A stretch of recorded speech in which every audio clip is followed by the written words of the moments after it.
Llega el sábado y el expresidente de los Estados Unidos, Barack Obama, decide sentarse en un podcast que siguen 10 millones de personas. Son reales, pero no los he visto. No están en el Área 51. No hay ninguna instalación subterránea a menos que haya una conspiración enorme y se la hayan ocultado al presidente de Estados Unidos. Lo que creo que he dicho. A ver, pónmelo otra vez, Eduardo. Pónmelo otra vez. A ver. Son reales, que los aliens son reales. Javier Sierra, muy buenas. Muy buenas. Bueno, aquí lo increíble es que Brian Tyler Cohen, que es la persona que está entrevistando a Barack Obama, no le repregunte. Vamos a ver, Alberto. O sea, te está diciendo el expresidente de los Estados Unidos que los extraterrestres son reales. Es que creo que no estaba escuchando. ¿Y tú lo dejas pasar? Creo que no lo llegó a escuchar del todo bien. Me da la sensación. Claro, porque estaba más pendiente del vídeo de Trump. O de la siguiente pregunta. No, del vídeo de Trump en el que les había caricaturizado a él y a Michelle como dos monos. Sí, los monos, es verdad. Estaba pendiente de Bad Bunny, la Super Bowl, o sea, de las tonterías. Y de la gran afirmación que podría cambiar la historia de la humanidad.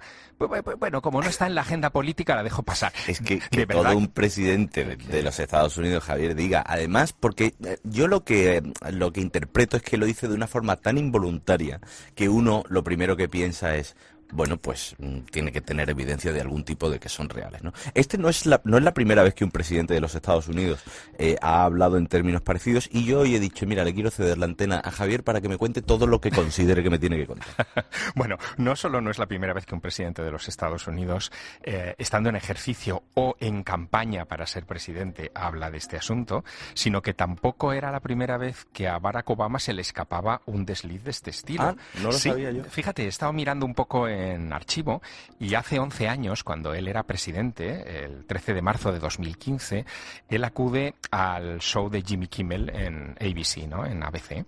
El show de Jimmy Kimmel es como El Hormiguero aquí, es decir, es un late night que lleva desde 2003 en antena, uno de los grandes programas. Uh-huh. Y allí Jimmy Kimmel, como bromeando, le dice, oye, si yo fuera presidente de los Estados Unidos, en el momento en el que pusiera la mano sobre la Biblia para jurar el cargo, estaría pidiéndole al asesor que tuviera cerca que me trajera la información del Área 51, ¿no? Y entonces la reacción de Obama es muy, muy parecida a esta, ¿no? Porque le dice, hombre, por esa razón usted nunca va a ser presidente, porque los extraterrestres no dejarían que esto pasara. Lo dice como medio en broma, medio en serio, pero está hablando de los extraterrestres, en fin, en afirmativo, ¿no? Y incluso cuando se pone más serio Jimmy Kimmel, porque este sí repregunta, y le repregunta sobre este asunto de cómo que los extraterrestres no dejarían, ¿no? Él responde que, que no puede revelar nada. Se pone serio y dice, no, de eso no puedo revelar nada. Y ahora, 11 años después, estando ya en ese paraíso de los expresidentes, ¿no? Donde uno puede ir a los medios y decir lo que quiera, acude a este podcast, en fin, de su cuerda, porque este es un poco de la cuerda demócrata, ¿no? Y cuenta esto, es más, no dice solamente eso, ¿no? Habla del Área 51, sí. Que se hace como el despistado, ¿no? Dice, sí, quizá estén en ese sitio, ¿cómo se llama, no? Sí, claro que es una cosa un poco, porque el Área 51... ¿existe o no existe, Javier? No, el Área 51 existe. Claro. Existe desde que la monta Eisenhower para construir allí los U-2, los aviones espía de la Guerra Fría, y para desarrollar allí tecnología aeronáutica con propósito de poder bombardear a la Unión Soviética. Esto es así, ¿no? Cuando las cosas que se pensaban en los años 60, 50 y 60. Y es verdad que el Área 51 ha dado pie a todo tipo de especulaciones sobre el tema OVNI. ¿Pero es ajena a los presidentes del Área 51? No. Claro, entonces la forma en la que lo dice Obama es un poco como intentando escurrir el bulto, ¿no? Claro, es que luego dice que a menos, él dice así, ¿no? Dice, a menos, o sea, esto del Área 51, que él no lo sabe a menos que haya una conspiración al margen de los presidentes. O sea, hace unas afirmaciones, en fin, realmente tremendas. Yo no podía parar de pensar en ti, te lo juro, cuando vi el corte y me puse la entrevista del tirón y dije, estoy loco por hablarlo. Bueno, no me extraña. Tú no sé si sabes que en el año 2012, National Geographic hace pública una encuesta en la que, bueno, en ese momento estaban compitiendo por ser presidente de los Estados Unidos Mitt Romney y Barack Obama, ¿no? Y entonces una de las preguntas de la encuesta es ¿quién de los dos, tú fíjate qué cosas preguntan en Estados Unidos, ¿quién de los dos nos defendería mejor ante una invasión extraterrestre? Tú imagínate que aquí preguntáramos entre Pedro Sánchez y Feijóo quién de los dos nos defendería mejor ante una invasión extraterrestre. Bueno, eso se pregunta en Estados Unidos y el 65% de los americanos contestaron que Obama, por supuesto, ¿no?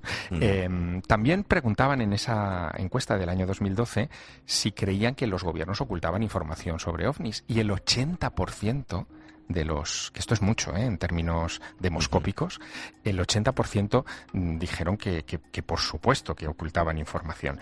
Pero fíjate, estos son al final encuestas, comentarios fuera de, o sea, digamos, fuera de sede parlamentaria, ¿no? Bueno, pero en Estados Unidos se ha dicho que hay ovnis, ¿no? Y que hay documentos de ovnis. Bueno, yo quiero que escuches un documento que bueno, es histórico.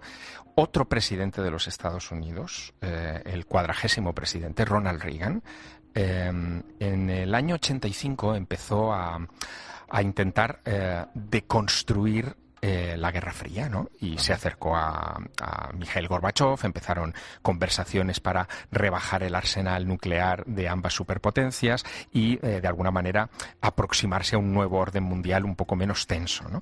Y en el año 87, 2 años después de haber empezado estas conversaciones, Reagan, preocupado por lo lento que iba todo, acude a la Asamblea General de las Naciones Unidas.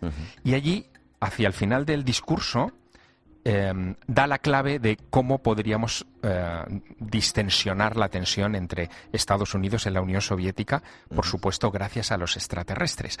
Escúchale. En nuestra obsesión por los antagonismos del momento, a menudo olvidamos lo que nos une a todos los miembros de la humanidad. Quizá necesitemos una amenaza universal externa para reconocer ese vínculo común. Y a veces pienso en lo rápido que desaparecerían nuestras diferencias a nivel mundial si nos enfrentáramos a una amenaza alienígena de fuera de este mundo. Y sin embargo les pregunto, ¿no existe ya una fuerza alienígena entre nosotros?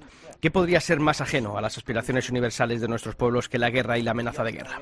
El problema de los 3 cuerpos, básicamente. Pero, oye, que esto lo está diciendo Ronald Reagan, sí. no en un podcast, Claro. O sea, en la Asamblea General de las Naciones Unidas. Bueno, esto es interesante porque en España nos cuesta verlo con la perspectiva correcta, pero todos los presidentes pues yo te diría que desde Kennedy por lo menos hasta nuestros días, todos han utilizado el asunto de los ovnis de una u otra manera en su campaña electoral o han reconocido incluso haber sido testigos de ovnis, ¿no? Por ejemplo, Kennedy en 1963, pescando en un bote en Cape Cod, vio un disco, lo describió así a la prensa, de 50 metros de diámetro, que no sabía lo que era, ¿no? O Jimmy Carter en 1969 también vio uno de estas luces extrañas. Luego alguien la identificó con el planeta Venus y lo quiso dejar un poco en ridículo, pero Carter, a raíz de hacer público aquel avistamiento, recibió, fíjate, 10.000 cartas en la Casa Blanca. Estamos hablando de los años 70, ¿no? 10.000 cartas de ciudadanos pidiéndole que desclasificase todo lo que se sabía de los ovnis. Algo parecido a lo que le pasa a Obama cuando en la carrera por ser presidente de los Estados Unidos es víctima, entre comillas, de una iniciativa que se llamó Fax on Washington, o sea, algo así como manda faxes a Washington. En el año 2008 mandábamos faxes, ¿no? Lo que querían era llenar con 1 millón de faxes, o sea, lo que se hubieran gastado en papel, ¿no? Solamente en eso, 1 millón de faxes, la oficina del senador Obama, que se estaba presentando a la carrera presidencial, pidiéndole que cuando fuera presidente y jurara el cargo, liberara toda la información sobre los ovnis. Imagínate cómo está el patio, ¿no? Sí. Mira, esto que decía Reagan, sí, tiene tanta razón, y muchas veces he pensado, oye, ¿no le dará a esta gente por inventarse algo para que toda la humanidad se una en torno a algo? Porque es verdad que sería la única opción de dejar de tirarnos los trastos a la cabeza aquí, ¿no? Digo bueno, yo. O quizá la forma de atacarlo sería todavía más pues desastrosa. Mira, esto que tú deduces estaba ya en un informe que ha sido muy polémico, muy comentado en los foros conspiranoicos desde hace décadas, que es se llama Report from Iron Mountain, el reporte de la montaña de hierro, donde se dan una serie de indicaciones sobre cómo va a ser, esto es de los años 70, indicaciones sobre cómo va a ser la política en las próximas décadas, y en donde se dice que Estados Unidos, para mantener su hegemonía, siempre va a necesitar un enemigo. Y que ese enemigo, por la propia evolución de la historia, va a ir erosionándose. Es decir, el enemigo soviético ya en los años 70 se preveía que se iba a erosionar. ¿Qué vendría después del enemigo soviético? Bueno, pues Iron Mountain propone el terrorismo internacional. Bueno, oye, es en los 70, no suena que esto ha sucedido. Y propone para el futuro, para el siglo XXI, el enemigo extraterrestre. Es decir, que de alguna manera se cree la conciencia de que hay una fuerza hostil, opositora, exista o no, para poder justificar gastos de defensa y en fin, todo lo que es. ¿Tú crees que la comprobación de que existe vida más allá de la Tierra forzaría un poco ese escenario? O sea, solo la posibilidad de que exista vida y de que es verdad que las distancias y esto lo ha dicho Obama, ¿no? Que son tan inmensas que sería prácticamente imposible, por lo menos a escalas imaginables para nosotros, que alguien pudiese visitarnos, ¿no? A no ser que hayan conseguido, viajar más rápido de la velocidad de la luz, los túneles estos de espacio-tiempo, ¿no? Entre un sitio y otro. Bueno, nos acercamos a ese primer paso, ¿no? A reconocer que hay vida en Marte, por ejemplo. Ahora se está revisando lo que se hizo con las Mariner y las Viking en los 70 en la superficie de Marte, porque las Viking, por ejemplo, llevaban unos test para medir si había vida en la superficie de Marte, y los resultados fueron ambiguos y se dieron como negativos. Ahora NASA está revisando aquellos resultados y está viendo que no, que lo que dijo la Viking es que había vida en realidad, ¿no? Claro. Bueno, todo esto es debate. Si se admite que hay vida, el siguiente paso es admitir que pueda haber una evolución hacia la inteligencia en otros lugares, y que, como en el problema de los tres cuerpos que antes evocabas en esa novela, pues quizá esté ahí ya de camino a nosotros. Ahora bien, se ha liado tanto en redes y en la opinión pública en Estados Unidos con las declaraciones de Barack Obama del sábado, ¿no? Que ayer él, a través de su cuenta de Instagram, quiso rebajar el suflé, ¿no?